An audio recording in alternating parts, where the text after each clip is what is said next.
नमस्कार दोस्तों, मैं पत्रकार सिराज साहिब। बिहार में जिस तरह से राजनीति शुरू हुई है उसको देखते हुए बिहार का भला नहीं होने वाला।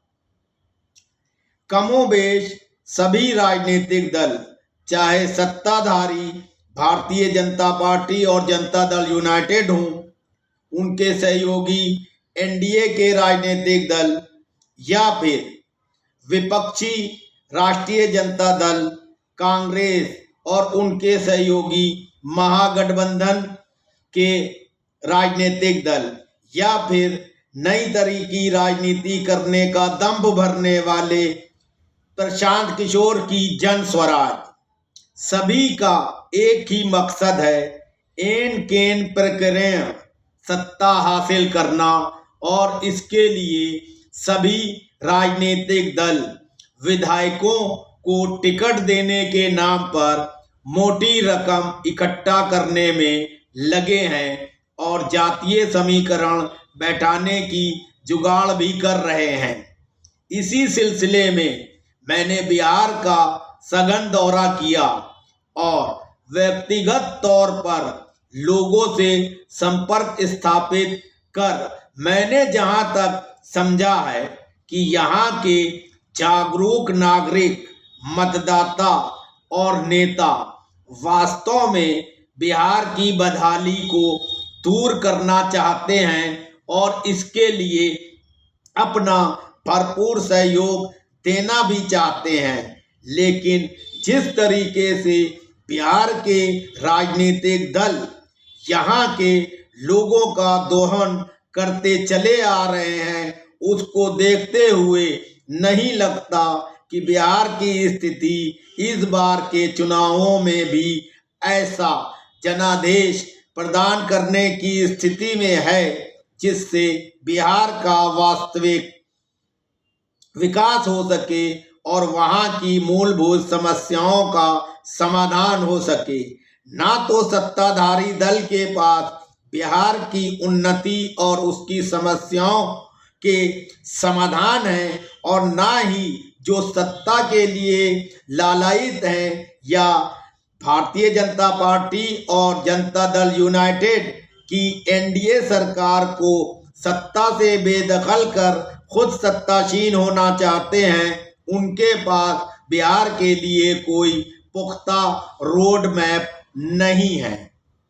बिहार की जातीय राजनीति को समाप्त करने का दावा करने वाले प्रशांत किशोर भी इस मामले में फिलहाल फेल दिखाई देते हैं, क्योंकि जिस तरीके से वे पूरे बिहार में लोगों को जोड़ने का काम कर रहे हैं, कहीं ना कहीं प्रत्यक्ष अप्रत्यक्ष तौर पर वे भी उसी लाइन पर चल रहे हैं जिस पर पिछले राजनीतिक दल चलते चले आ रहे हैं। प्रशांत किशोर की मंशा दूसरा केजरीवाल बनने की भी दिखाई देती है। उनको ये नहीं भूलना चाहिए कि जिस तरीके से केजरीवाल का बुरा हाल हुआ है, यदि वे उनकी लीक पर चलेंगे तो वे भी बिहार और देश में जनता के प्रिय नेता नहीं बन सकते। प्रशांत किशोर को बहुत ज्यादा राजनीतिक तौर पर सीखने की जरूरत है, लेकिन उनके साथ समस्या ये है कि वे बहुत ज्यादा दंभी और अहंकारी दिखाई देते हैं, ऐसे मेरे कई मीडिया के मित्रों का कहना है। राजनीति में दंभ और अहंकार का कोई स्थान नहीं होता, चाहे आप विपक्ष में हो या सत्ता में हो। यदि सत्ता में रहते हुए आप जनता को सम्मान नहीं देते, उसकी सुध नहीं लेते, तो जनता आपको उसी तरह से उतार फेंकेगी जैसे दिल्ली में केजरीवाल को नकारा गया है।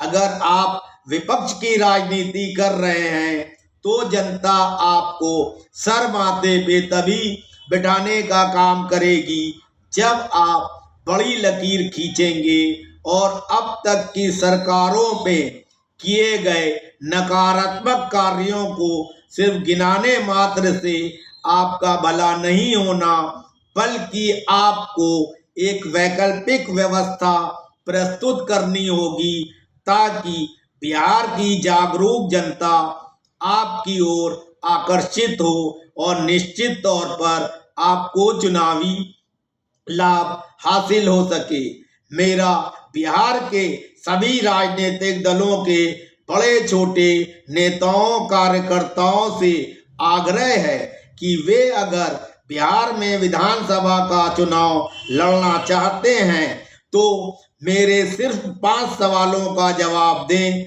हम उनको बिहार में विधानसभा का चुनाव भी लड़वाएंगे, उनसे पैसा भी नहीं लेंगे, उनको पैसा बल्कि देंगे और ये बताएंगे कि वे किस तरीके से भारतीय जनता पार्टी, राष्ट्रीय जनता दल यूनाइटेड, कांग्रेस, चिराग पासवान की लोक जनशक्ति पार्टी, जीतन राम मांझी की हम और प्रशांत किशोर की जन स्वराज को शिकस्त देकर विधायक बन सकते हैं।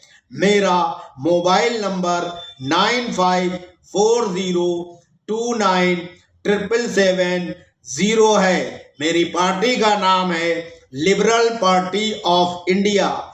जो लोग भी वास्तव में चुनाव लड़ना चाहते हैं और ईमानदारी से अपने लिए, बिहार के लिए और वहाँ की आम जनता के लिए ईमानदारी से कुछ करना चाहते हैं तो वे अपना विस्तृत बायोडाटा हमारे व्हाट्सएप नंबर, मैं दोबारा से दोहरा रहा हूँ, 9540297770 पर प्रेषित करें। बिहार हित में जारी। जय हिंद। नमस्कार।